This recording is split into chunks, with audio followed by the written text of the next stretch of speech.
اللهم صل وسلم وبارك على إمام المتواضعين. اللهم صل وسلم وبارك على راحم المساكين. اللهم صل وسلم وبارك على شفيع المذنبين إذا قام الناس إليك يا رب العالمين.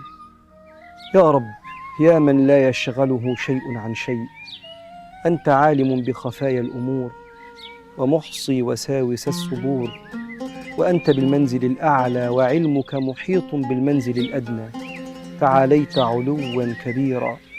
فاللهم يا مغيث أغثنا من شرور أنفسنا، يا واسع يا عليم يا ذا الفضل العظيم، فإنك إن تمسسنا بضر فلا كاشف له إلا أنت، وإن تردنا بخير فلا راد لفضلك. يا رب، تصيب به من تشاء من عبادك وأنت الغفور الرحيم. اللهم إنا فوضنا أمرنا كله إليك وتركنا حوائجنا